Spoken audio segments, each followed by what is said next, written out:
Good evening, good morning, good afternoon, depending when you're watching this. I'm Matthew Polinsky with Manitoba Tech Transfer Program.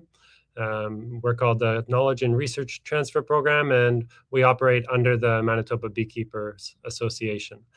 Tonight, we're hosting a webinar with 4 invited guest speakers. Topic is, of course, oxalic acid glycerin in Canada, efficacy, expectations, and IPM fit.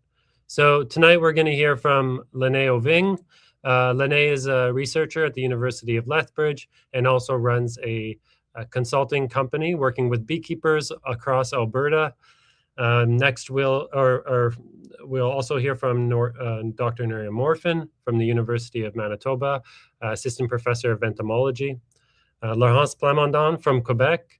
Laurence is a project manager at the Deschambault Animal Science Research Center, and Alvaro De la Mora Peña.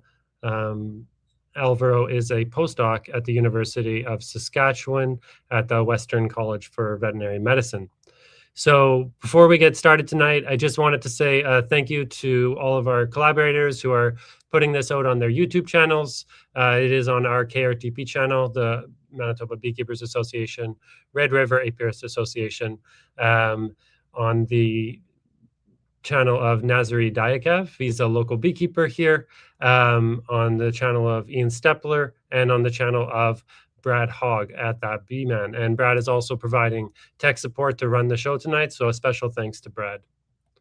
So to get us started, I'm going to talk about oxalic acid usage and dosage, just kind of setting the background for all this other stuff we're going to hear from later on tonight. And throughout my presentation, I'm going to kind of set up what we're going to hear about from all of our other speakers.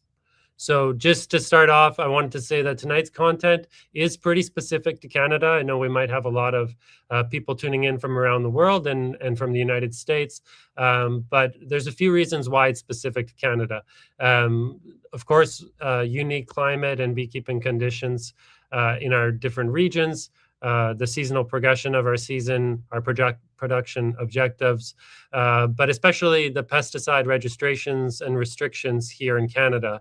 One of the reasons we're putting this on tonight is that oxalic acid glycerin application is finally registered in Canada for the first time for use in 2026. So we're going to be trying to get the conversation going on that. And yeah, so one of the things we want to do is review some studies, but those specifically done here in Canada. So as I mentioned, this is new to Canada, oxalic acid. We've been using for a very long time, but the oxalic acid in a glycerin formulation is what's newly registered. So this will be the first year that Canadian beekeepers can purchase ready-to-use products and make their own products at home legally and use it in their colonies. So we're going to talk tonight about both the ready-to-use products and the homemade do-it-yourself label. Just to get us started and I got a little bit of information from those attending the webinar. I asked a series of questions about how familiar people are with this. Out of the 62 responses, we had 41% saying that they feel confident and ready to treat with oxalic acid glycerin this year, whereas 60% were not saying that they were ready. 34% were somewhat, and 24% said no, they don't feel certain at this stage how to use the product. So I asked what type of product people will apply. Will they buy a ready-to-use product, or will they make their own, or not sure yet?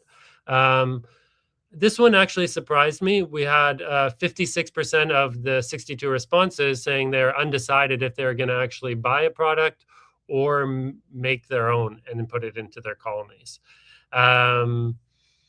So that's a whole other topic of the fabrication and making of the product, but it shows that there's a bit of uncertainty about how to address going about this mite treatment. I asked, how do you feel confident in preparing your own oxalic glycerin treatments this year? 30% of respondents said yes, they feel confident in making their own treatments with the do-it-at-home method, your homemade method. 40% said somewhat, I could use more guidance, and 32% said no, I'm largely uncertain and inexperienced at this stage. I asked what level of control do you expect from it? I'm not sure what to make of this one. I think we'll learn a lot more through tonight's presentation. But 24% thought they would get a high level of control from oxalic acid glycerin treatments. 63% thought medium, and 12% thought it'd be a very low level of control. So I'm really looking forward to hearing from our presenters tonight, some of the studies they've done, looking at efficacy and other impacts on colonies to see what we can learn. So again, these are our two options here in Canada, registered for use this year. For those who are kind of unfamiliar, glycerol or glycerin, it's a moisture retainer. It's been used as a preservative, a sweetener, thickener. It's used in a wide variety of food beverages. So that's kind of the origin of it. But how did we start using this to mix with oxalic acid and then treat our colonies for varroa mites? I just want to briefly touch on the development of this treatment. There was a lot of really notable research that came out of a research group in Argentina with the first published papers in 2016 by Matthias Maggi and his group there. Over time, there's been a lot of universities globally who have tried out these glycerin methods and published on it.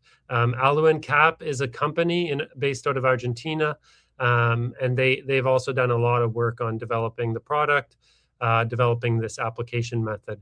Vita Bee Health is the maker of Varoxan, and that's the one we'll talk a lot about tonight since it's the product registered in Canada.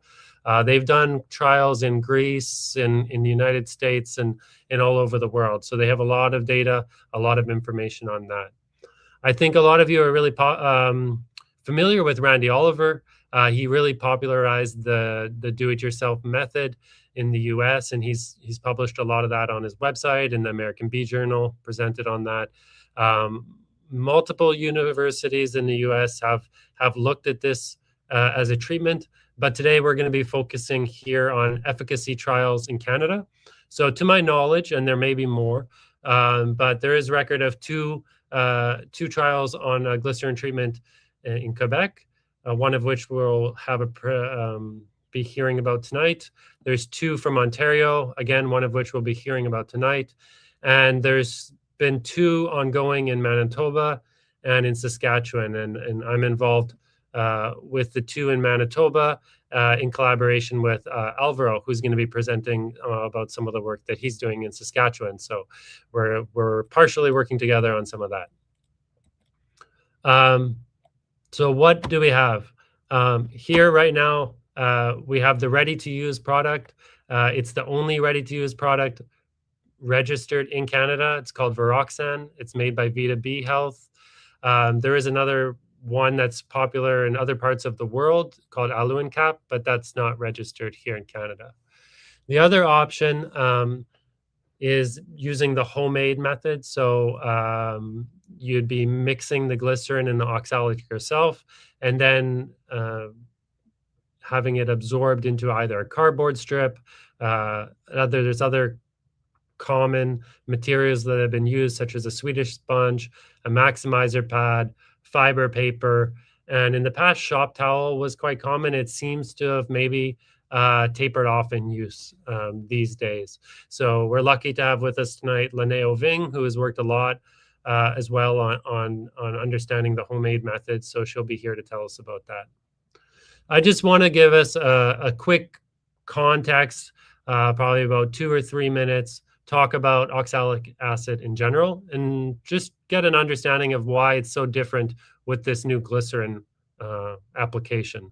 So we have the dribble trickle method, vaporization, and now we have this slow extended release method, which I refer to as OAG.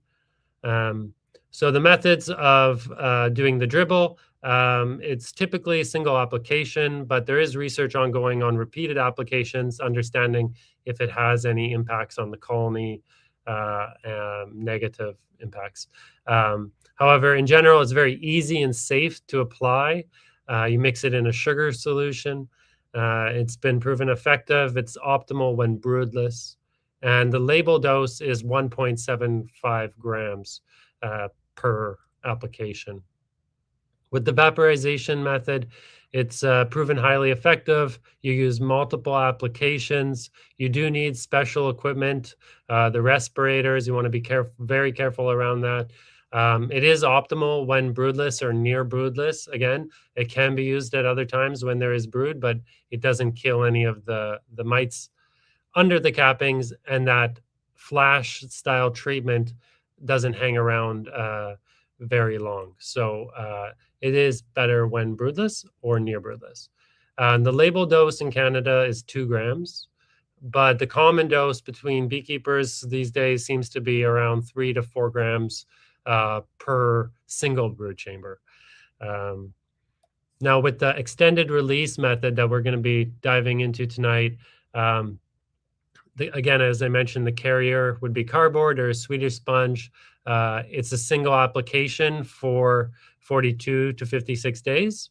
This is typically done in the presence of brood, but it could also be applied, I believe, as per the label, without much brood. It is very easy to apply. Again, this is in contrast to the vaporization method. And at each application, you're putting on 28 to 45 grams approximately of oxalic. So it's a slow, continuous release. It's a single application. So just a quick review. We have the dribble, 1.75 grams of vaporization, a flash treatment. That's 3.5 grams approximately, seems to be a common dosage among beekeepers. And with the glycerin, the label dosage is approximately 30 to 40 grams, depending on the size of your colony. It's a single application, so it's a slow release, and it's going over that 6 to 8 week period. So it's quite different than the prior ones. With the ready-to-use strip, there is 7 grams of oxalic per strip. You put 1 strip per 2.5 frames of bees. So for a 10 frame Langstroth box, you would use 4 strips, and that equal 28 grams for that single brood box. Again, 42 to 56 days, and it is approved for use with honey supers on. So I think that's one of the really interesting things about this new method that a lot of people are excited about, is that they're able to use it with honey supers on. So just in comparison now to the homemade label and recipe, it's the same pretty much. It's also 42 days, but the label says 40 grams of oxalic acid per hive, single or double brood chamber. Okay, so single or double, you'll put on 40 grams per hive, whereas with Varoxan, you'll put on 28 grams per single brood chamber. And as per the guidance of the company and the label, you wouldn't exceed 42 grams in a double brood chamber treatment. So you wouldn't put on 8 strips. As per the label, you would only put on 6 strips. So it'd actually be a total of 42 grams for a double brood chamber. So that's where these two label instructions kind of level up. They both indicate that you shouldn't be exceeding 40 grams per colony. So coming back again to the point of this, or the impetus for this presentation tonight, we're here to talk about its use in Canada. Now that it's registered, it's kind of an open discussion on the best practices and adaptations to local conditions. So I meet with our beekeepers here in our province, and we try to share information. So it's all about talking on the learning curve, and trying to learn as fast as possible to make this a good tool in our toolbox. Another thing that we want to focus on is, learning from the research that's already been done in Canada. So that's what we're going to highlight tonight. Over the past few years, we've heard a lot about this treatment. There are various claims from beekeeper experience and also from the companies. So lots of different beekeepers have reported here in Canada and globally different preference for the materials that they apply, different levels of efficacy depending on their region. It's been called extremely beneficial to the health of a colony. So keeping those mite levels low, I guess, is the assumption there. Trials demonstrate up to 95% efficacy according to some of the labels. So we're going to talk a bit tonight about the Canadian summer studies, and from my understanding, most of them have showed kind of moderate control, but we're going to hear from the researchers themselves. In general, what I've heard at least is that beekeepers report moderate, reliable control from oxalic acid glycerin treatments under relatively low mite pressure and with well-timed applications. So there seems to be a mix of expectations, and there's a lot of different environments, different colony statuses, and different even materials that we can apply this treatment on. So I want to have a better understanding for myself. What can I expect when I'm using this product? Some of the considerations that are going to come up tonight with both of the homemade and ready to use are the material preference, fabrication consistency, human health, field handling, but also the fabrication process, the convenience of purchasing it, but maybe also the trade-offs between application, whether you're using a strip and you got to get that down in between your combs, or you have a pad that you're laying on top. Again, new summer treatment, that's a really important thing to highlight. Surface area versus exposure time in the hive, general efficacy and cost of benefits.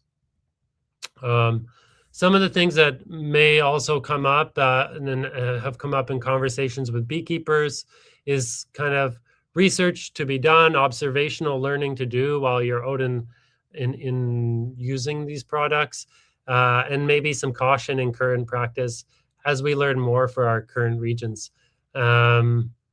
So is there any potential impacts on brood patterns or colony size? We've heard from beekeepers that there could be potential overdosing in some cases, and especially on smaller colonies. The big question globally is always, can resistance develop with long exposure periods? And the simple answer that I've come across time and time again is that rotations remain really critical. You can't be relying only on one active ingredient. There's been no sign of resistance to oxalic acid so far, but who knows what's possible. Strip avoidance. So I've heard that from some regions where the cluster might avoid the strips a little bit, especially maybe when that cluster is obviously smaller and is able to avoid the strips. So just being sure not to miss treatments on smaller colonies. There's been no indication yet of significant impacts on queen health and honey production, but it's something I think to keep an eye on and to look out for new research on.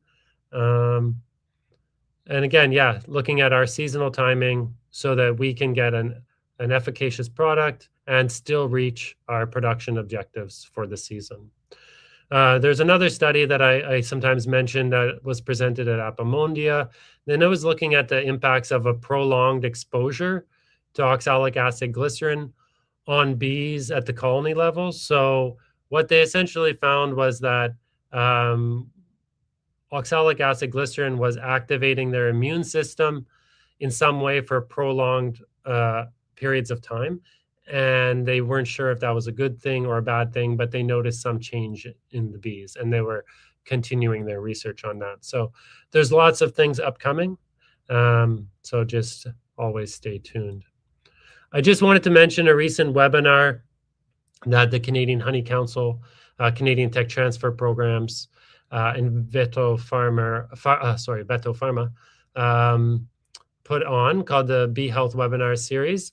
And within the first day, we had a presentation from Vita Health Bee, who B2B Health, who produces the Varoxan strip. So in this presentation, their technical director gave extensive information and directions on how to best use their products. So I think it was really great information, and I recommend it.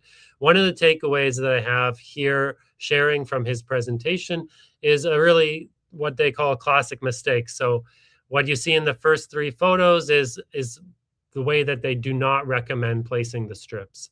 Whereas on the far right, you'll see the way that they recommend placing the strips for maximum efficacy. So really simple stuff, but I think a lot of things can happen out in the field, and we have a lot of ideas. This is the recommended way. So based on the recommended label way, you can expect that they've tested it and they've have some data to back that up. So I encourage everyone to go and check that out. I put a link to that in the video description. If you're watching this on the KRTP channel, there's a number of video links to relevant material to tonight, and that's one of them. Yeah, I guess one of these links is not live yet, but the other link is live. You can do a product label search on Canada's website to find the exact instructions, especially for that homemade version of the glycerin application. Whereas with Varoxan, it's also actually on the product that you buy. And before going forward anymore, I guess I did want to mention another link in my description on the KRTP channel is to a webinar that I put on last year with one of tonight's presenters, Lynae Ovinge. And what it is called was How Beekeepers Can Do Research, Finding Practical Solutions in Your Operation. So this year, as you're out and you're trying new things and you're perhaps trying this glycerin method, if you want to be able to maybe have more confidence in understanding, did this work or did this work, or did I have the right mix of control groups and things like that. What Lynae explains in that presentation is how to set up an experiment design so you can actually find these answers out for yourself in a reliable and rigorous way without being too labor intensive either. So I encourage anybody who wants to experiment and try to find those answers out for themselves to check in on that. So tonight, I know my intro was quite long, but I think we kept everybody's presentations actually fairly short. We wanted to draw on from every other province that we could, different regions where this was tested. And I hope I set a little bit of the context for what we're going to be talking about. So I'm going to invite Laurence Plamondon to the screen, and she's going to be talking about her study that she conducted in Quebec. So thank you. And I guess I should mention, if I'm still on, that we will take questions at the end. So maybe hold some of your questions till the end, if they aren't answered during the presentation, you put them in the chat and we'll address them at the end. Thank you.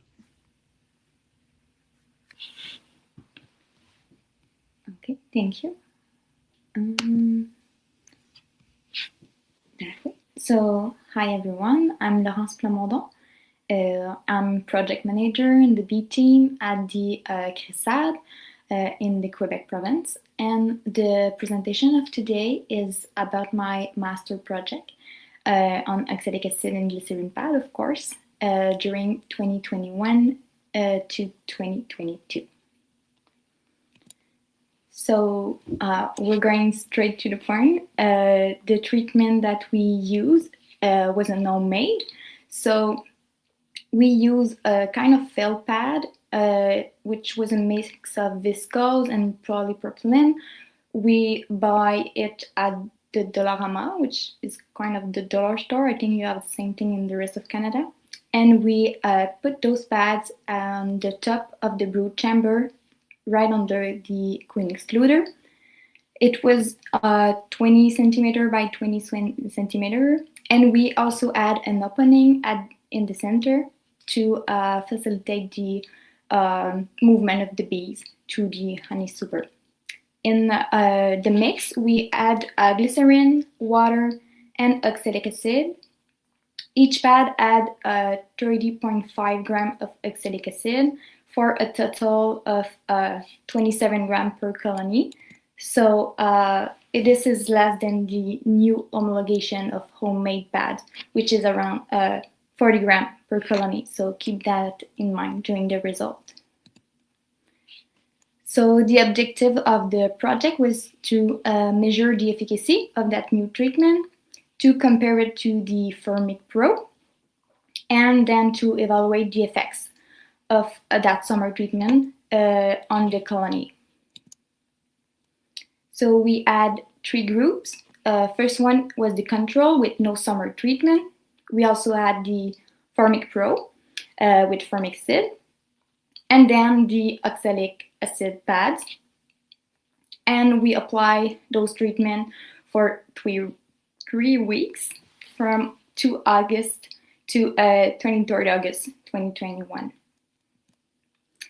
And just want to say that this is less than the new homologation, which recommend 42 days.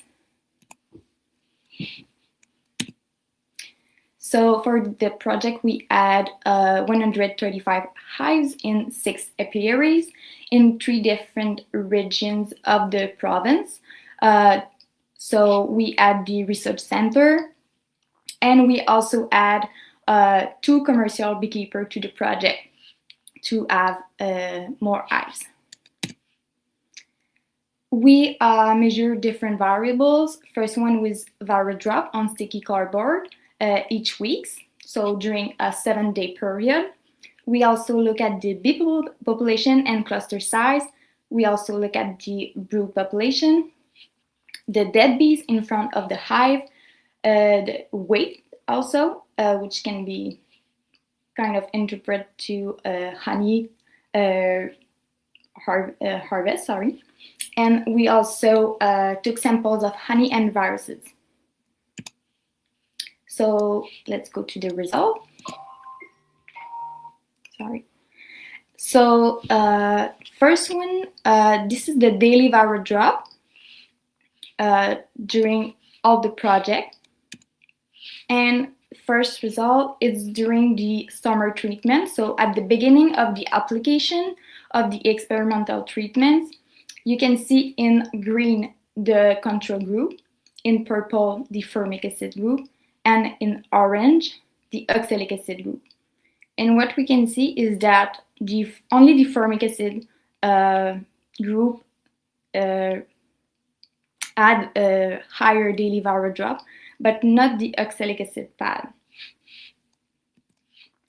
Then when we look at the end of that summer treatment, we can see that only the formic acid group had a lower daily varroa drop. So this is quite surprising, but let's look at the other result. At the end of the summer, only the formic acid group was under the threshold of 3% of infestation. But then, when we apply her control treatment, which was the apiwar, we wanted to know how many varroa there was left in those hives. And we can see that in orange, in between, the oxalic acid group had significantly less varroa than the control group.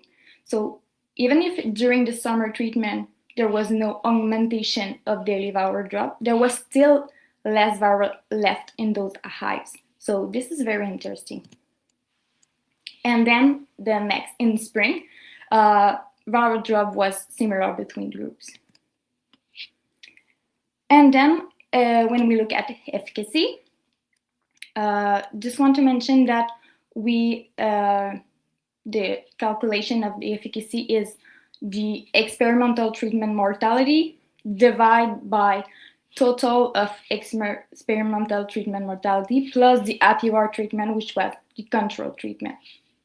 So you can see that the formic acid had a better efficacy, but oxalic acid was also different than the control group. So Even if it was less efficacy than the formic acid, it was quite better than the control group.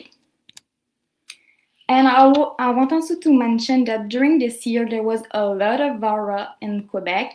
And so even if it's only 40% of efficacy or even less, there were thousands of varroa on those sticky cardboard. So it was quite efficacy, even if it don't seems to be. We also look at the hive weight. So the change in hive weight before and then after the treatment. And we can also see in orange that the oxalic acid group had a lower honey hive weight. So yeah, we can interpret this that oxalic acid had quite reduced hive weight gain during our project. So, and then when we look at winter mortality, you can see that the oxalic acid treatment in orange was in between the formic acid and the control group, but not significantly different than the control group.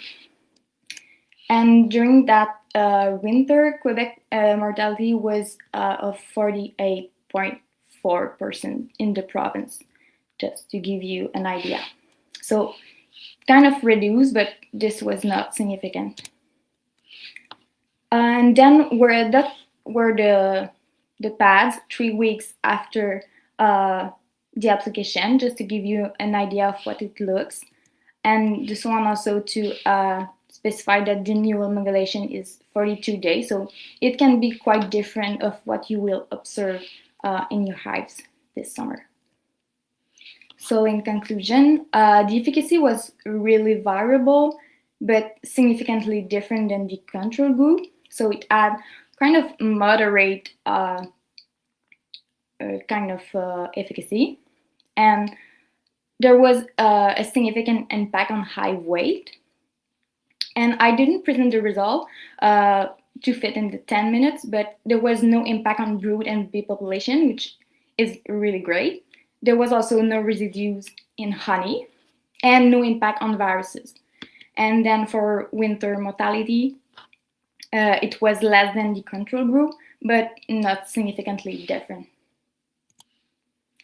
And all those results are in a publication, which is free online. So if you want to check and have more details, you can go. And I want to thank you, everyone of that project. And I would say that the next presentation is from Nuria. And have a good night.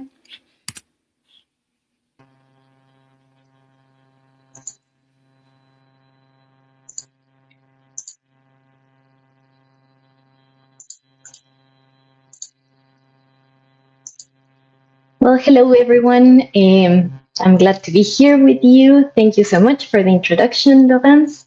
And I will present about this study on the efficacy and safety of oxalic acid and glycerin for varroa control. And I would just like to mention that my involvement in this project was related, I guess it started 2 provinces before I settled in at the University of Manitoba in Winnipeg. So I was working and living at the in Guelph, Ontario, and I had the chance to collaborate with the Ontario Tech Transfer program.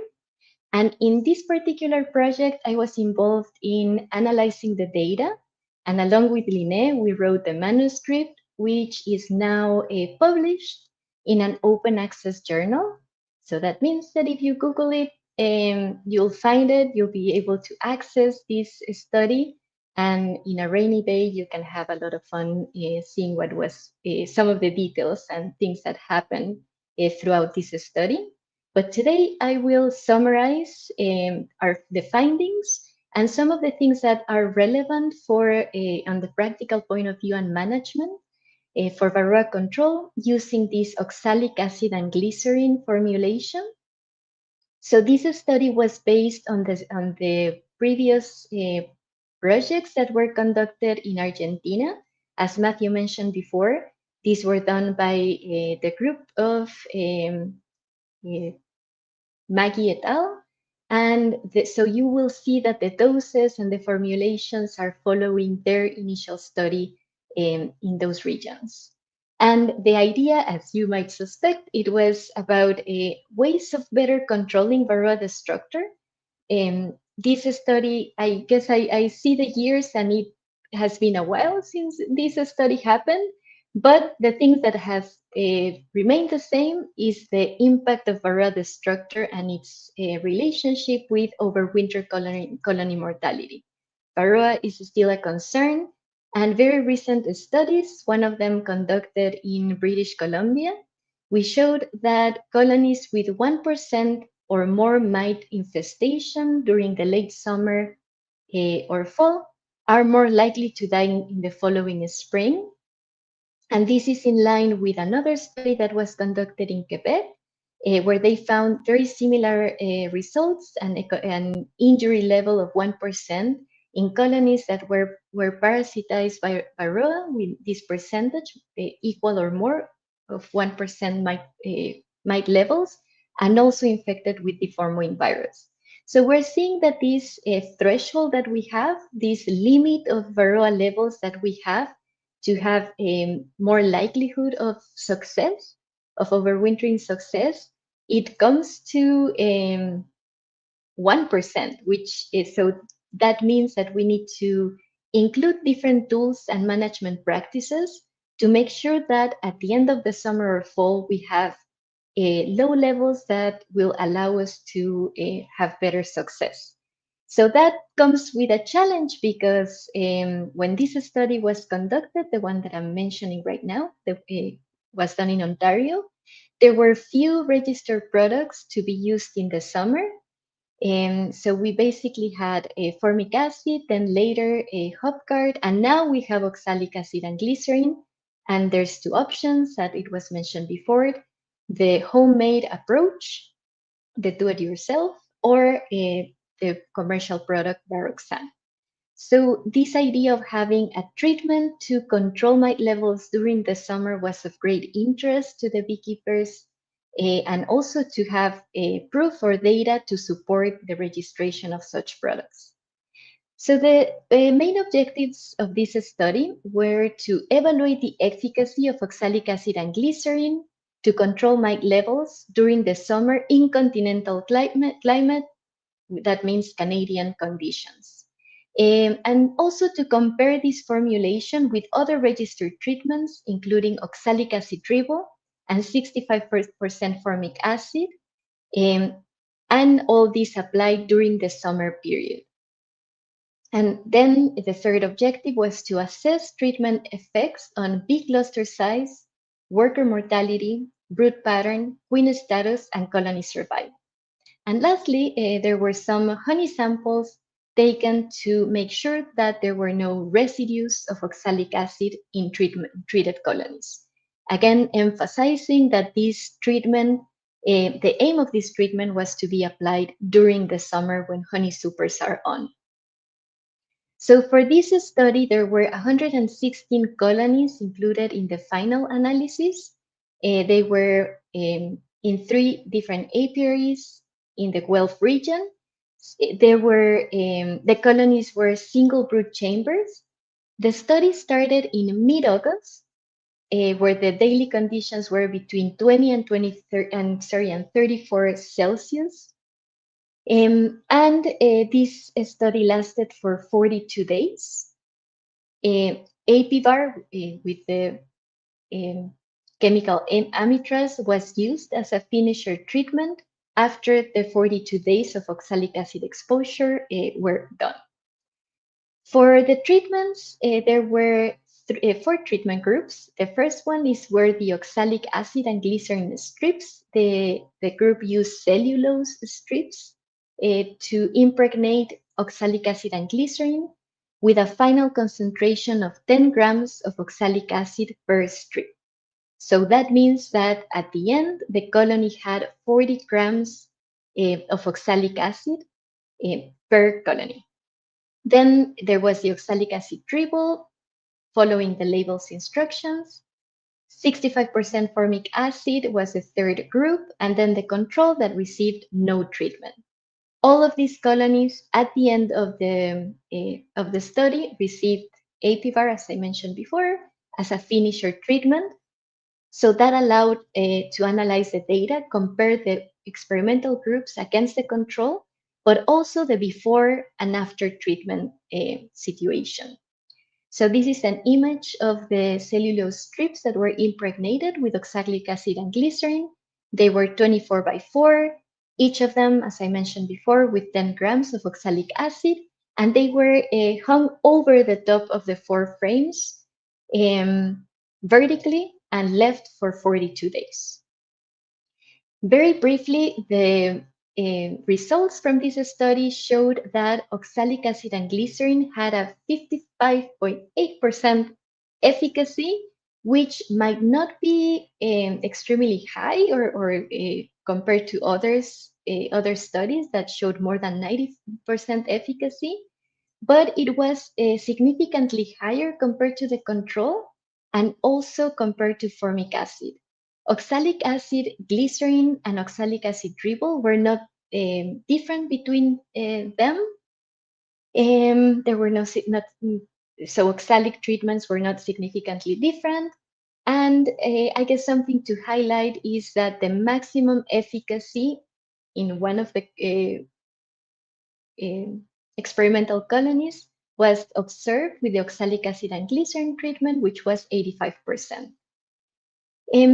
At the end, all the treatments were better than the control, and we will go back on how this reflects on management and the impact for beekeepers. Other results that might be relevant include that the cluster size was not affected by oxalic acid and glycerin. The same for worker mortality, so very similar to the study that Laurence mentioned. There were some traps placed at the entrance of the hives, and dead bees, adults, and larvae were recorded. And there were no differences found between the control and the treatment groups. The same for queen status. So this was a subjective ranking. So the observer went, assessed the queen, and anything related to not good performance, for example, signs of supersedure, spotty brood pattern, more than 1 egg per cell, anything related to the queen performance was recorded, but there was no significant difference between the proportion of colonies with unsatisfactory queen status between the treatments and the control. For brood pattern, there was some effects of oxalic acid and glycerin observed, but the researchers also found a recovery by day 45. So there was some effect on the brood pattern, but there was also a recovery, let's say 2 worker cycles after. And the same was noted for formic acid treatment. So there was an effect or a negative impact of oxalic acid on brood pattern, but there was also a recovery days after the treatment. For colony survival, there was no difference in the proportion of dead, alive, or weak colonies between the control and the treatment groups, including oxalic acid and glycerin. So no impact in most of the variables that were analyzed. As I mentioned before, brood pattern was the only one that effects were noted, but also with a recovery 45 days after treatment. So if we can summarize what the implications could be, we found that the efficacy for oxalic acid and glycerin in continental climates, which means Canada, was lower compared to other studies. We found an efficacy of 55.8% compared to other studies that found close to 90% or more. So there might be an effect of climate and the conditions, just the environmental conditions that could be affecting the efficacy. There are few studies that have been conducted in Canada, but one of them was done at the University of Guelph, And it was done during the fall, and they used cellulose strips as well. The dose was 6 grams of oxalic acid per strip, and they found a higher efficacy, a little bit over 70%. So the effect of the treatment between the summer and fall might be another consideration. If you see other studies done in other parts of the world, in other conditions, it seems like fall treatments tend to have a higher efficacy compared to summer treatments. However, even with that lower efficacy, oxalic acid and glycerin still outperform other treatments like 65% formic acid. It was not different to the dribble method under the same conditions, and this could guide us to use this treatment, oxalic acid and glycerin, as part of an integrated pest management program, not like a standalone treatment, not like the only treatment, but as part of an integrated pest management.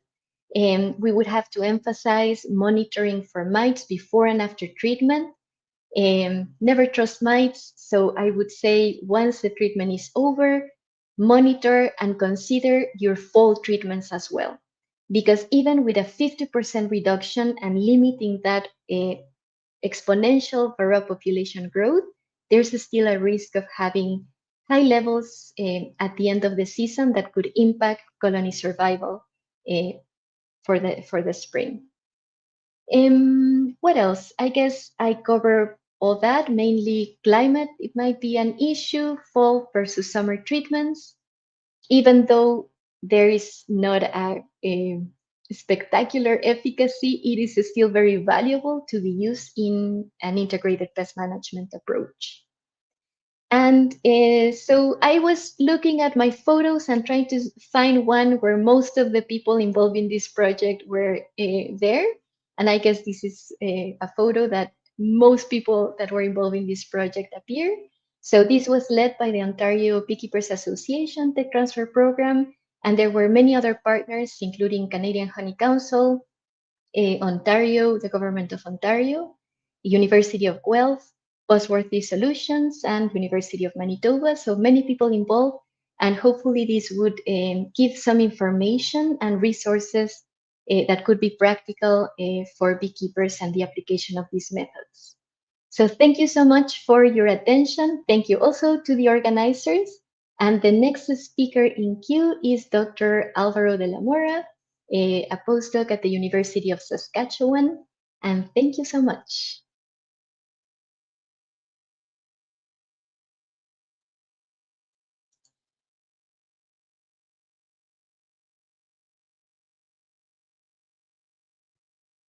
Thank you so much, Nuria, for the introduction. Hello, everyone.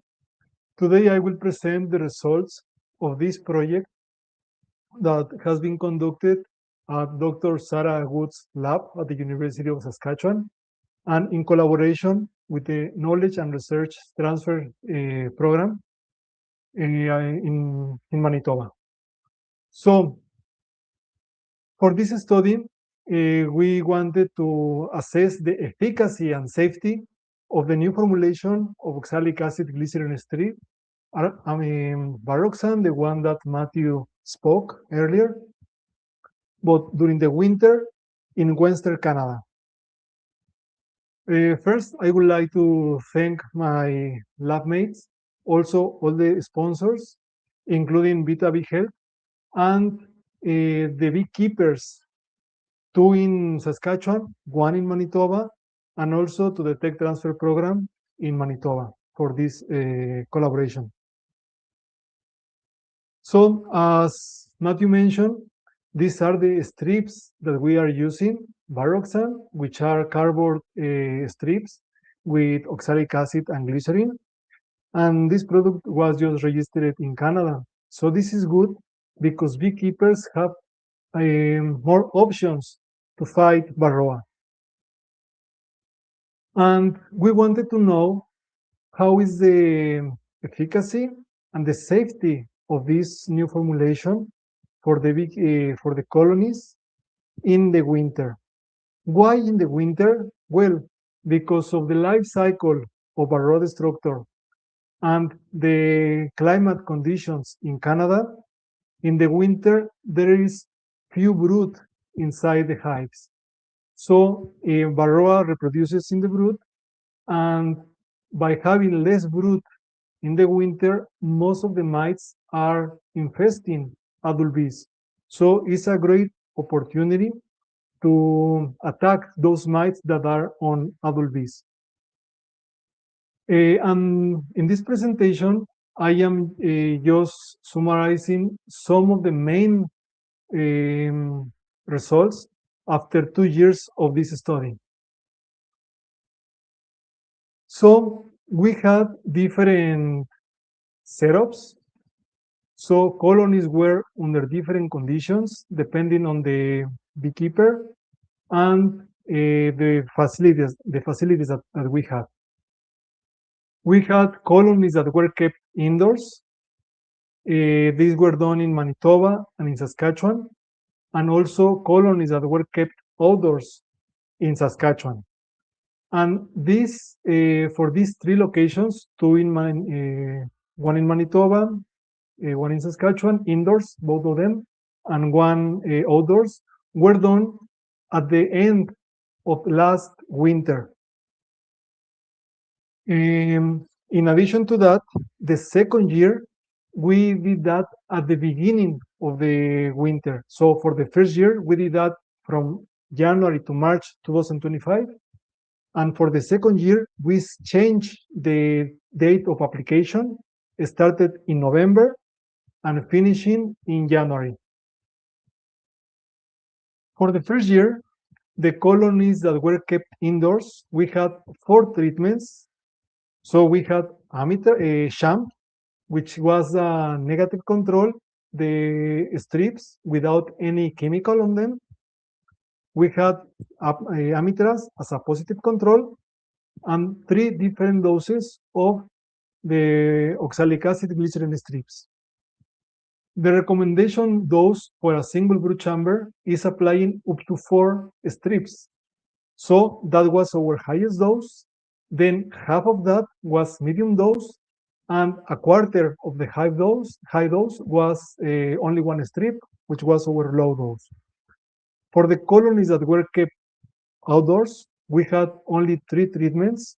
So sham, amitraz, positive control, and the high dose of oxalic acid glycerin strips.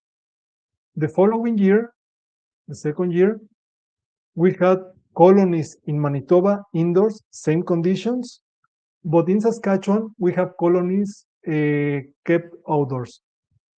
So that was the difference. So to assess the efficacy, we monitor the mite levels on varroa, on adult bees, and also the mite fall using sticky boards placed under or at the bottom of the hive. And for safety, we assess cluster size and colony survivorship. For the purpose of this presentation, I am presenting only infestation levels on adult bees and colony survivorship by spring. So in the first year, the mite infestation levels in this graph, you can see the 3 locations: Manitoba, Saskatchewan, both indoors, and in the right, Saskatchewan, colonies kept outdoors. And I am presenting here the percentage of infestation. So we can see that at the beginning of the study, in each of the locations, the mite infestation levels were similar. So we started with similar conditions between the different treatments. And the conditions between each beekeeper were different. So that was good to see the effect under different conditions. So after 8 weeks that treatments were in hives, so we have the results. So in green color, we have the infestation levels in the sham group, then amitraz, and the 3 doses of oxalic acid, low, medium, and high dose. With these results, we can see that colonies that were kept indoors, amitraz and the medium dose and high dose of oxalic acid had lower mite infestation levels compared to sham. We didn't see any effect on the mite levels in the colonies that were kept outdoors in Saskatchewan because that beekeeper did a really good management and we didn't have enough mites for this project. So that was good for the bees, but not good for the project. What is new in this presentation are the results of this year. So in this slide, you can see two sets of graphs. One in the left represents to Manitoba, and the one in the right represents Saskatchewan. So in each of the locations, we can see that all colonies started with similar mite infestation levels between the different treatments. And after 8 weeks of treatment, we can see that in Manitoba in the left, amitraz and the medium dose and high dose of oxalic acid decreased the percentage of infestation. These results were similar to the results that we observed in the first year. And in Saskatchewan, all the treatments, including the low dose of oxalic acid glycerin strips, decreased the mite infestation levels compared to sham. So these results indicate that this product is effective against the mite. And as Nuria mentioned in her presentation, all the treatments after 8 weeks of application had mite infestation levels below the threshold, which is 1% in spring. Then for safety, we assess the survivorship. So for the first year, we can see, I will show the 3 locations, Manitoba indoors, Saskatchewan indoors, and Saskatchewan outdoors. And we can see is the percentage of the survivorship. And in both locations where colonies were kept indoors, the 3 doses of oxalic acid, even or including the low dose, have a reduction of the survivorship by spring. We were not expecting these results because only with one strip, the survivorship is lower. We didn't see any effect on the survivorship, even with a high dose in colonies that were kept outdoors. Those colonies were super strong. So after looking at these results, we wanted to see, okay, what we can do different for the second year that we did the experiment. So what we modified was the time to apply the treatment. Instead of applying the treatments in January, we started the treatments in November. And also for the colonies in Saskatchewan, these colonies belong to the University of Saskatchewan. And the first year, those colonies were not as strong, not as strong as ideal. So the second year, we really pushed to have stronger colonies, and we did that. And the high dose of oxalic acid, it decreases the survivorship significantly different compared to sham. So now, what is new in these results are what is the survivorship in the second year. This assessment was done last week, and we have the different treatments and the percentage of survivorship. So now, after we focus on having stronger colonies by the fall, we observe that 30% or 30% of the colonies have died so far. So 70% of the colonies are alive. The survivorship increased with amitraz, but also with the low dose and the medium dose of oxalic acid. this indicates that the one factor that is crucial for colony survivorship is colony strength. And as we expected, high dose of oxalic acid decreases the survivorship.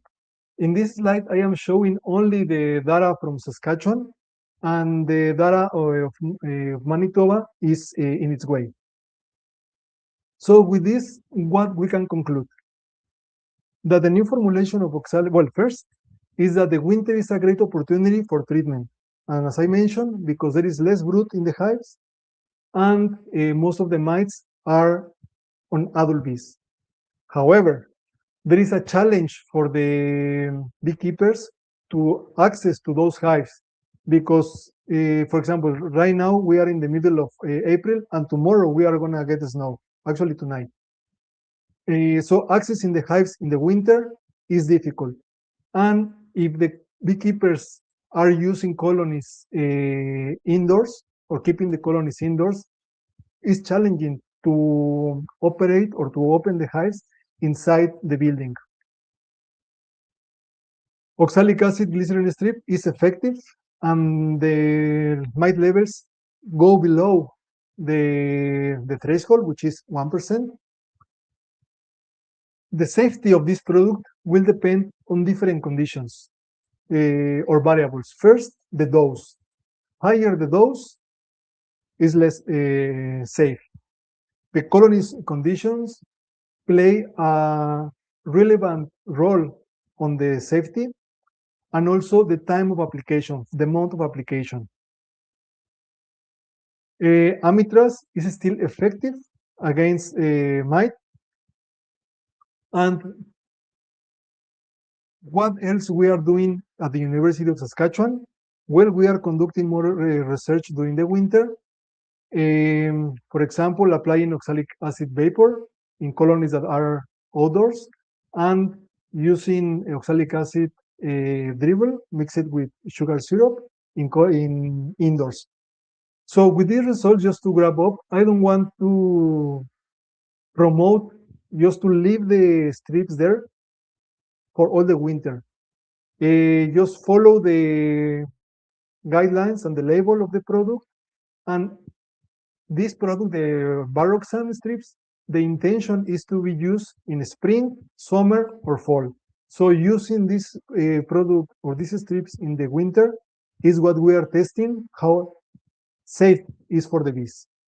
And now I would like to say thanks, and I would like to pass to our next speaker, who is Lynae Ovinge. Thank you.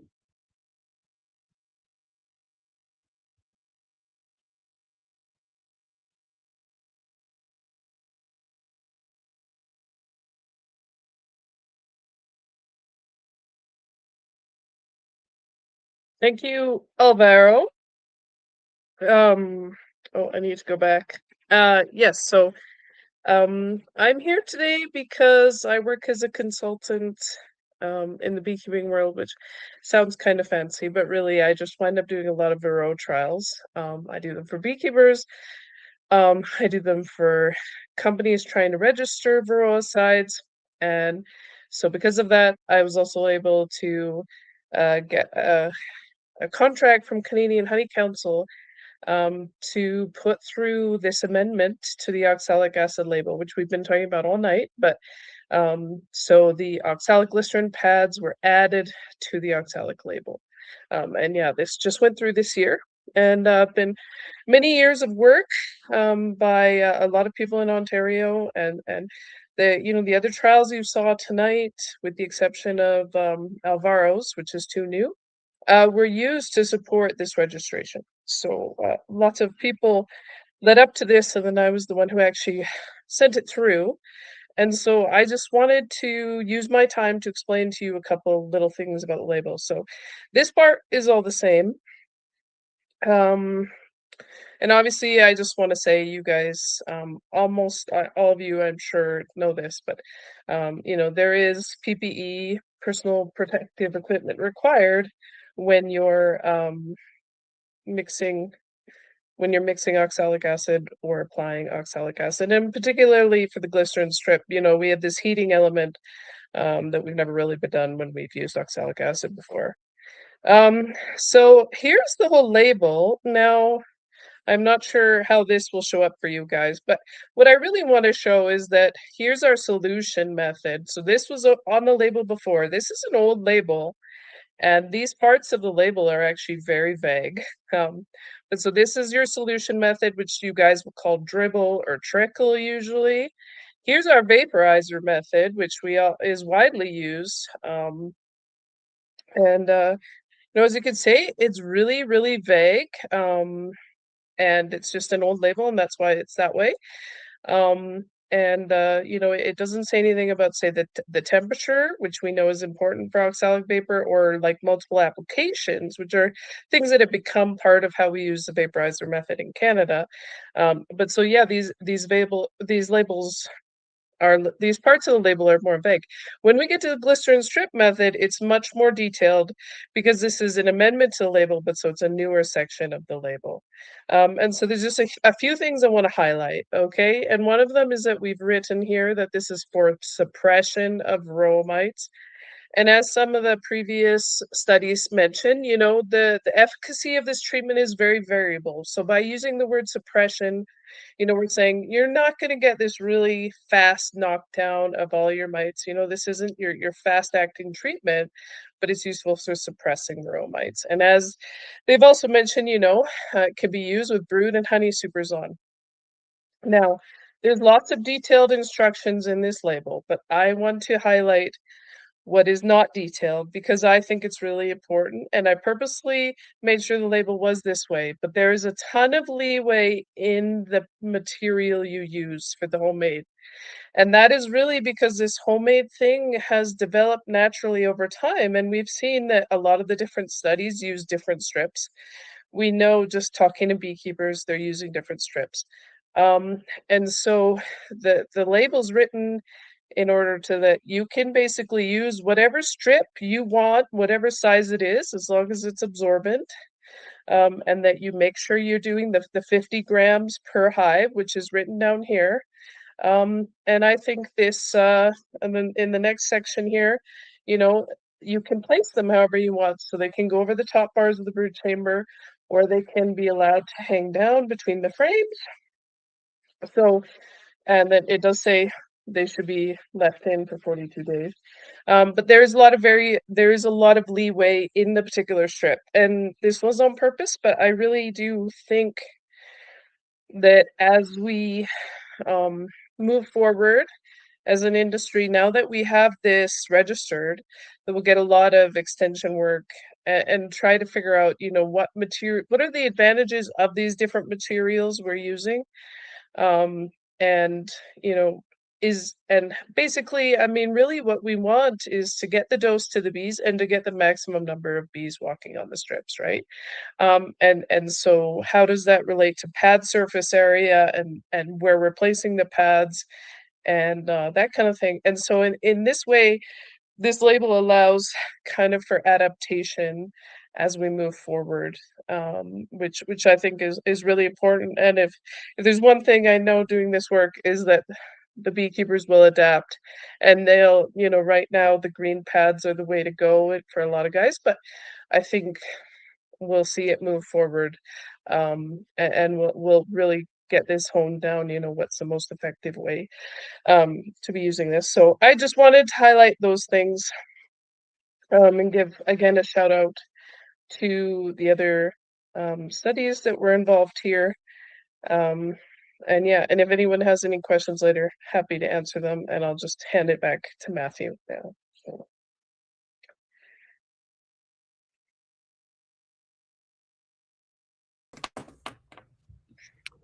Hello. Okay, so I'll ask Brad to bring all of the presenters on the screen.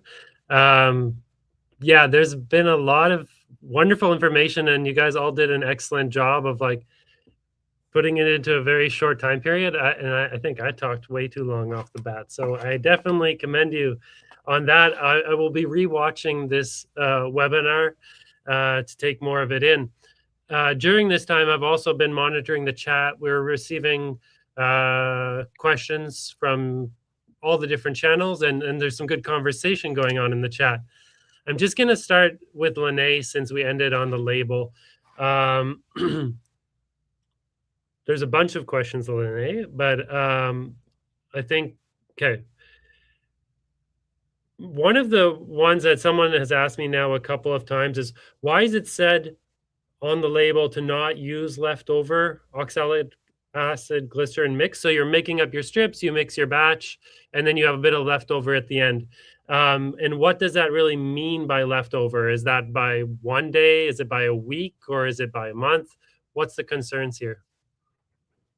Yeah, I think like we can't have anything on the label that we don't have data for, right? And I think we had a limited amount of data to push this through, and we got it through.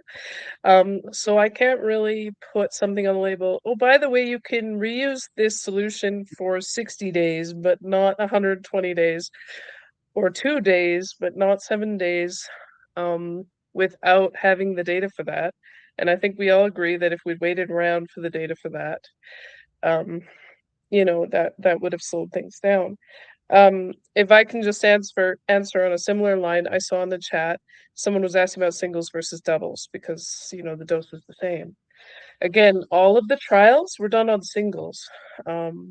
So we just don't have the data for saying, you know, double the dose on doubles, which I'm just going to point out that I really don't believe that doubles are double single, or, you know, I don't think they necessarily have twice the bees of a single when singles are ran by really good beekeepers who are running exclusively singles. I don't believe they magically have half the bees in them. That's a side note, but we just don't have data for doubles. No one does varroa trials on doubles in the whole world, really. Maybe in Canada a little bit, but so there's just not data on it. Again, we can't make a case for something when there's no data, so we just say, yeah, the dose is the same for both of them. Okay, I know this is on the label somewhere. I'm not sure if you remember it, but just the question I had earlier, I know it is on the label. Is there a shelf life for the make it your home products and the storage recommendations? I think it says we use within 1 month. Yeah, I think I have to bring it up again. Close Yeah. to the... And that just seemed like a reasonable suggestion that I think most beekeepers would be able to remain compliant with that. Yep. So. Okay. Yeah, no, I liked your point that now it's here. A lot of people are using it, figuring out what works best. And there's a lot more extension work that could be done to help us adapt. Yeah. So I did want to go back all the way to Laurence at the beginning and ask and I have a couple of questions for everybody. So these are questions that they're not my great questions. These are the questions actually I've been pulling from the chat. So trying to get everyone in here, get these questions answered. So firstly, Laurence, I definitely appreciate the point that, you know, even if you're getting a 40% efficacy in some cases, this could mean thousands or hundreds of mites.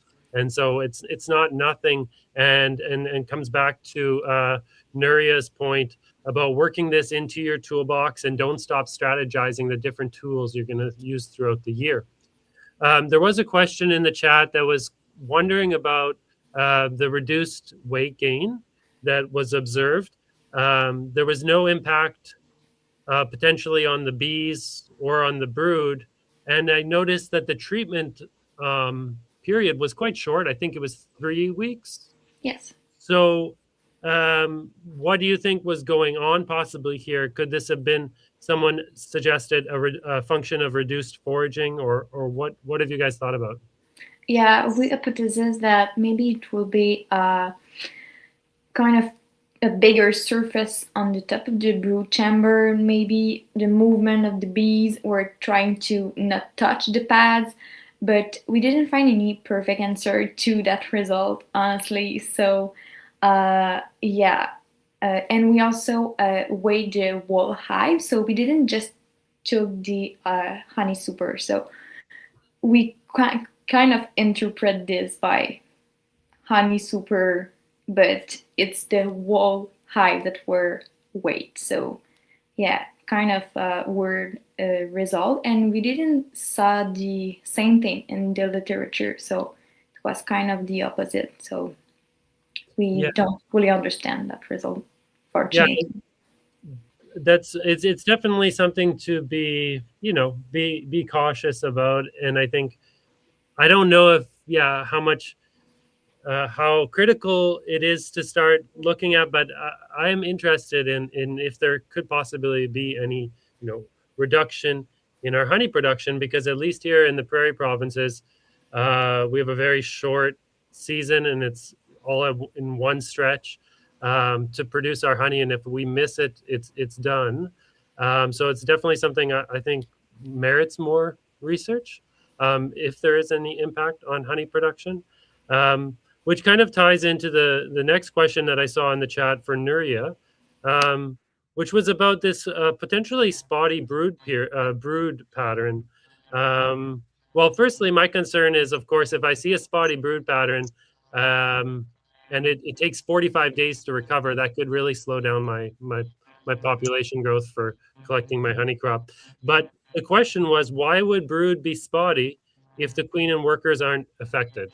So do you have any? Yeah, absolutely. Thank you. And great question. So it would be most likely because the strips are hanging on the frames, and these don't like to have things. Well, you have a acid, a smelly chemical right there near the brood.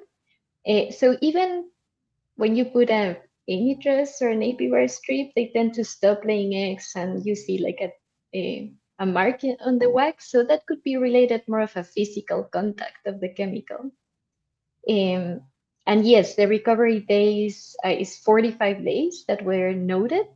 Now, this study did not assess the impact on honey production, but looking at the cluster size of the colonies, there was no impact noted on population or on mortality. So these are quite resilient. So there might be ways for them to overcome that disruption. And this was just a personal mental note, but I was wondering if that disruption on brood production was also helping disrupt the mite cycle and helping with this the efficacy that we see with the products. Okay. I do want to maybe go back. Just one question that somebody asked here in the chat for Laurence was, based off your studies, did you have all three treatments at each of the apiaries? Oh, here we go. Brad's got it up on the screen. So did you have all three treatments at each apiary, or was one site having only this treatment and only that treatment? Yeah, all treatment were in all apiaries mixed. So probably everywhere in the apiary, and the frequency, it was only one application, so 3 weeks period from the beginning of August to kind of end of August. Okay. Yeah, and I just and I guess, Nuria, going back to your comment about how strips interact, I was watching a video the other day, and Randy Oliver was demonstrating, how that, beekeepers notice with strips sometimes that kind of sunk in the wax chewed away, and he was asking himself, is there any type of benefit that maybe the bees were then going in between and rubbing against the strip and also moving that around. And now I've heard from people out in the field that they've observed that in their colonies with that kind of marking and disruption, and then other people claim that they haven't seen it. So it's quite interesting to follow up. Lynae, have you heard any feedback on that from your beekeepers? I'm sorry, I was reading the comments. What? I know there's lots of people. Aspect. No, about if the strip is disturbing the pattern, or there's a chewed away wax or stuff like that, and if it's an issue, beekeepers find it to be an issue at all, or they don't mind. Well, I mean, we all know Apivar does it, and we've been happy with it for a long time. So, most of the ones I know more haven't been hanging between the frames. But we'll certainly see a lot more of that now with Roxanne. So I guess we'll have more answers soon. Okay.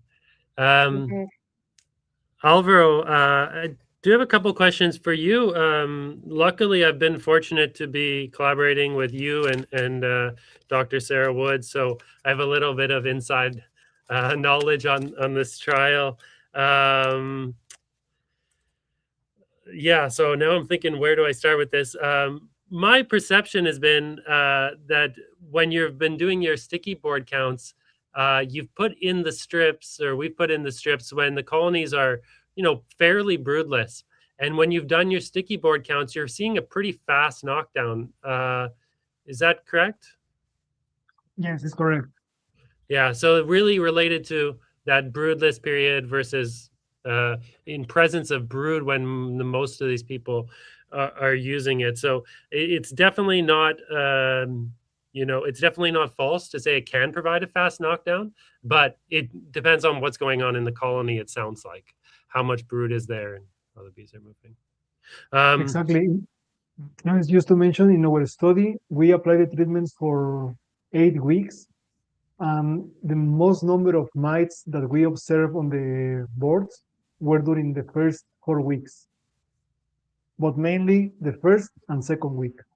Okay, yeah, that makes sense. So we noticed that there was a reduction in survivorship in some of the, especially the high oxalic groups from the indoor wintered colonies. Could you tell us a bit about your ongoing work that kind of looks at both indoor and outdoor colonies? Are you looking to see, is there going to be potentially, like, is that something you've done already or are planning to do, to look at the impacts on outdoor colonies versus indoor, and whether there is a great difference between how these treatments are impacting survivorship there? Yes, for the data that we already have for this project, the Varroxan project, I can see that depending on the colony conditions is the effect on survivorship. For example, with Bill, with you in Manitoba, his colonies were really good. So the impact of survivorship was higher than the colonies that we had last year in Saskatchewan indoors. But following your question about the other projects that we have with oxalic acid, so far, what the preliminary results we have is that oxalic acid, yes, is toxic to the bees in the winter. One study that was done by one master student, Emilio, from Sarah's lab, he applied oxalic acid in the summer, and he did several applications, and no effect on toxicity on the colony. But now another master student, Serhi, he is doing that indoors, and he has observed higher mortality.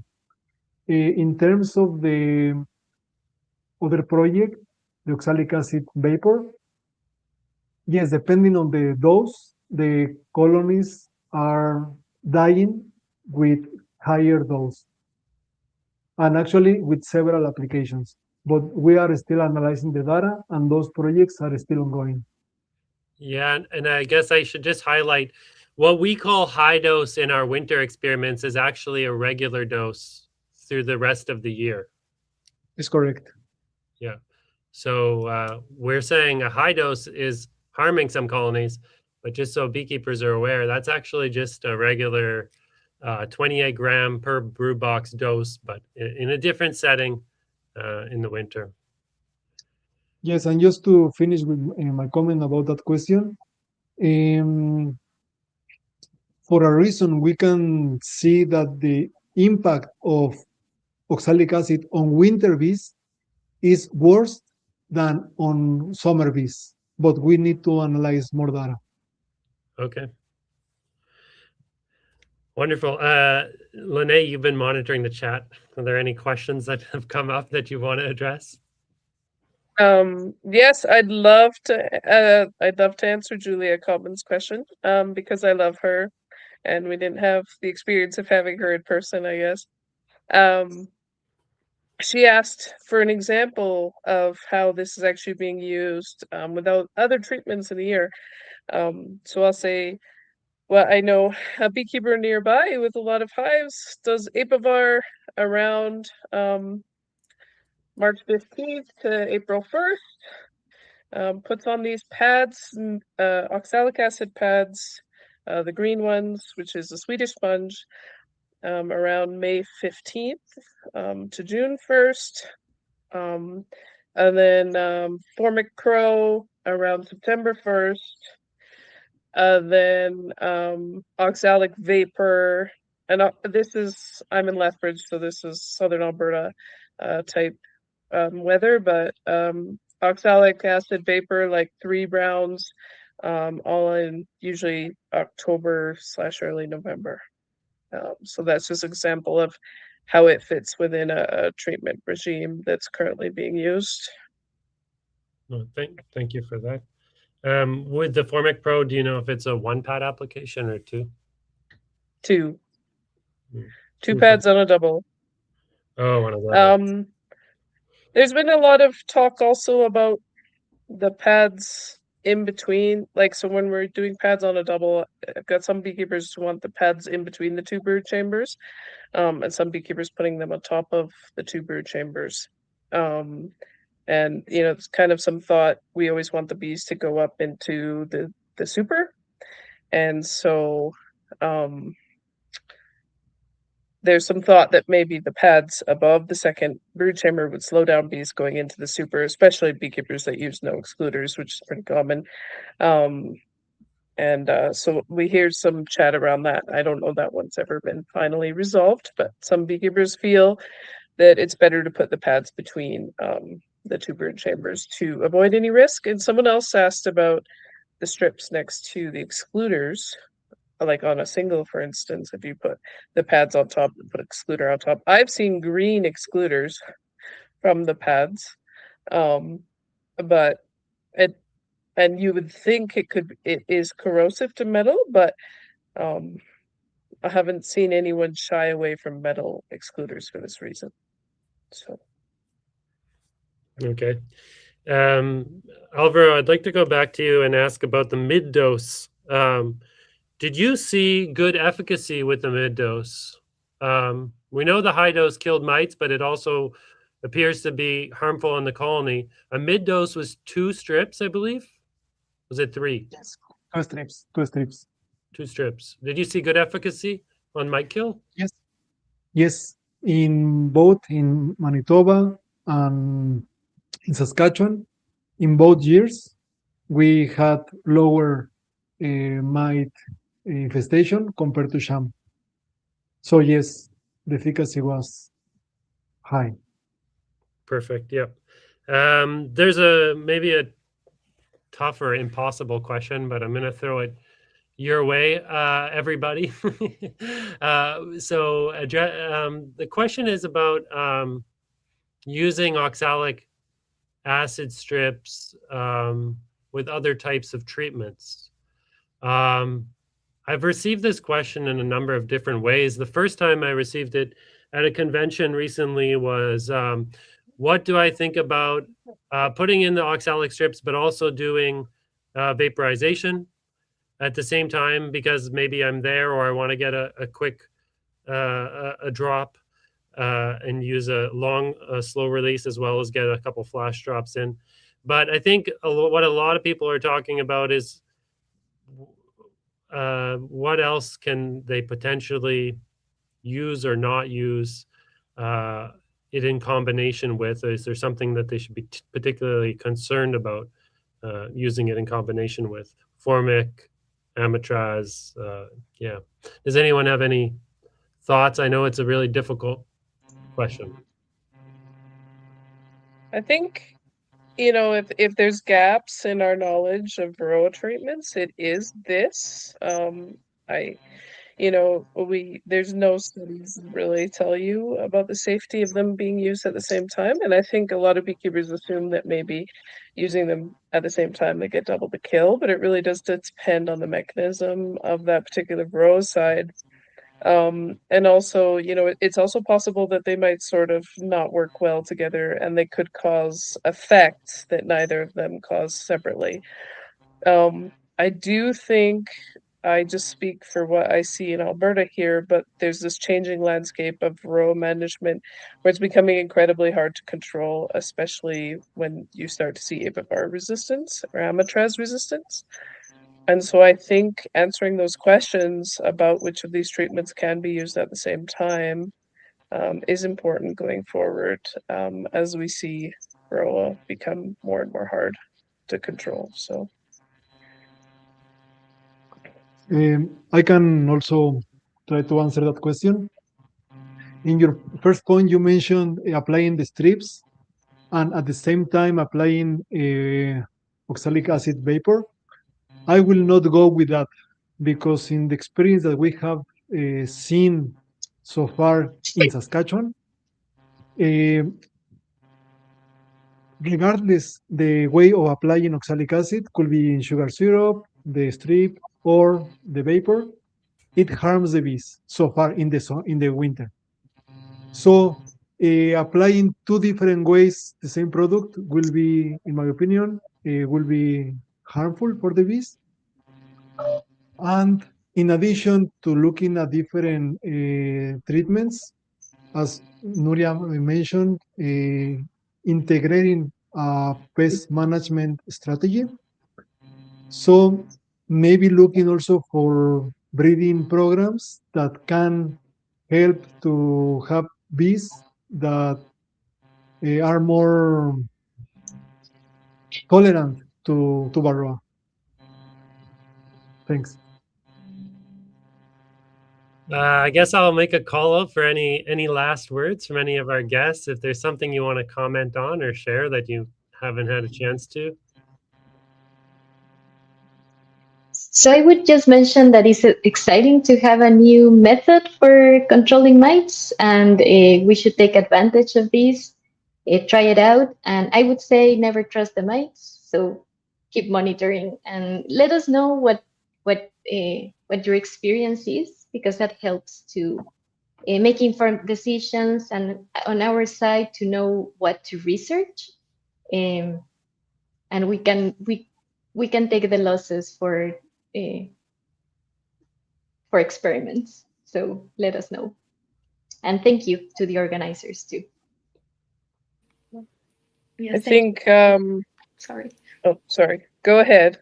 I just want to say thank you for the invitation. That was a nice webinar and nice to also learn about your project. I think this is a great example of beekeeper innovation that really needs to be applauded. In some ways, I think this is one of our biggest advancements in varroa control in the last 20 years, and it's mostly was very much driven by beekeeper science to begin with, right? And so those beekeepers who share with us their findings about this so that we're as aware as we are right now, that's really great. And just continue to please tell us what you find, because no one is better at finding new treatments than beekeepers, in my opinion. So, and thank you all for joining. All right. Yeah, no, thank you all for participating, and lots of good conversation and questions in the chat. So I'll try to inform everyone when we get another webinar presentation going on. But no, yeah, wishing everybody a great evening, and thanks for tuning in.